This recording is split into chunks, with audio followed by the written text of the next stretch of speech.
Prikazane rezultate v vrtilni tabeli lahko dodatno omejimo z uporabo filtrov. Filtre je mogoče nastaviti na več različnih načinov. Prikazal bom način, ki se meni zdi najbolj razumljiv. Recimo, da imamo kot v tej tabeli prikazano število kosov perila glede na vrsto perila. Hkrati želimo prikaz omejiti glede na barvo. Lahko bi barvo potegnili med vrstice in pridobili prikaz glede na vrsto perila in barvo perila. Nato bi želeli prikazati samo belo barvo. V vrtilni tabeli izberemo eno od barv. Nato kliknemo na trikotnik ob oznaki vrstic. Opazimo, da imamo na voljo več opcij za razvrščanje in za filtriranje ter tukaj hitre možnosti, kjer lahko filtriramo barvo. Med filtri najprej odznačimo Izberi vse in izberimo belo barvo. Potrdimo z v redu. Opazimo, da tabela sedaj prikazuje le kose perila, ki so bele barve.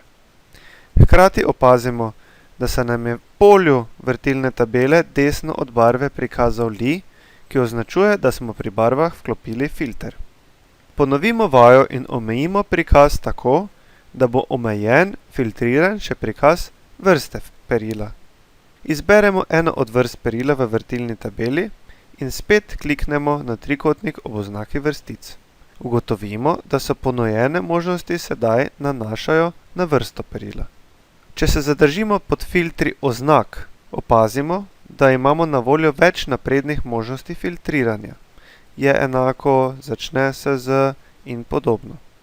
Recimo, da izberemo možnost konča se z in z o. Vpišemo, da naj se konča na črko o ter potrdimo z v redu.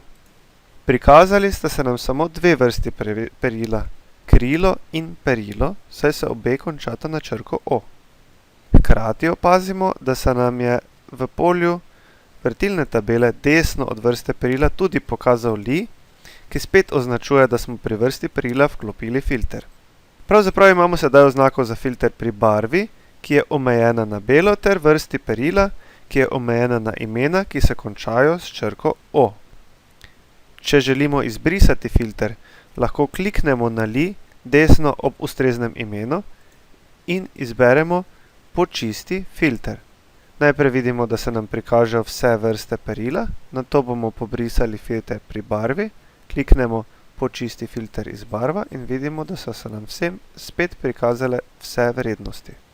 Kaj pa, če želimo imeti vrtilno tabelo, kjer niso prikazane barve, vseeno pa bi želeli filtrirati po barvah? V tem primeru barvo najprej odstranimo iz vrstic in jo prenesemo med filtre. Nad tabelo se nam je prikazal nov vnos z imenom barva. Vkolikor kliknemo na trikotnik ob barvi, lahko izberemo različne vrste perila. Eno od njih, oziroma če odkljukamo Izberi več elementov, lahko izberemo več različnih barv, ki jih bo tabela prikazovala.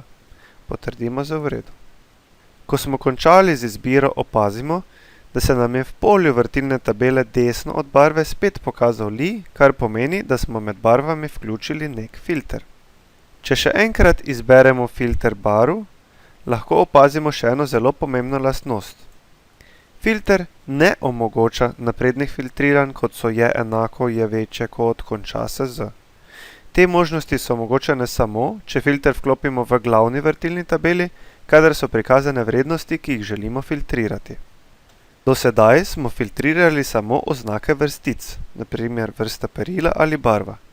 Kaj pa, če želimo filtrirati izračunane vrednosti, kot je na primer štetje od vrste perila? Za bolj nazoren prikaz bomo dodali še vsoto nabavne cene. Nato bomo pobrisali vse vključene filtre. Se pravi, odstranimo filtre in tukaj bomo še rekli Počisti filter iz barva. Če še enkrat izberemo kjerkoli v vrstici in kliknemo na trikotnik, bomo opazili enako izbiro, ki smo dobili prej, vendar se malo ustavimo tukaj. Vidimo, tukaj so filtri oznak in filtri vrednosti. S filtri oznak nastavljamo filtre za vrednosti, ki se nahajajo med vrsticami. S filtri vrednosti pa nastavljamo filtre vrednosti, ki se nahajajo med vrednostmi, se pravi vsoto od nabavne cene ali pa štetje od vrste perila. Ker imamo vsote od nabavne vrednosti večje ali manjše od 10.000, bomo za vajo izbrali nabavne cene le tiste, ki so večje od vrednosti 10.000. Kliknemo na trikotnik, izberemo filtre vrednosti in izberemo večje kot. Novo prikazno okno prikaže možnost za vnos vrednosti. Vendar pozor, tukaj imamo avtomatsko vnesen prvi stolpec vrednosti, to je štetje od vrste perila. Mi moramo izbrati vsoto od nabavne cene in želimo vrednosti, ki so večje od 10.000. Potrdimo z v redu. Opazimo, da so nam prikazane samo vsote od nabavne cene, ki so večje od 10.000. Hkrati pa opazimo, da se med poli vrtilne tabele desno od vrste perila pojavil li, kar kaže na filter, čeprav smo nastavili filter za vsoto nabavne cene, ne za vrsto perila. To je samo eden od primerov, ko prikaz in nastavljanje filtrov v polju vrtilne tabele ne deluje, kot bi intuitivno moralo. Zato nastavljanje filtrov v polju vrtilne tabele odsvetujem. To je tudi razlog, zakaj sem nastavljanje filtrov prikazal na takšen način, kot sem ga, se pravi pri uporabi tega trikotnika v prvi vrstici.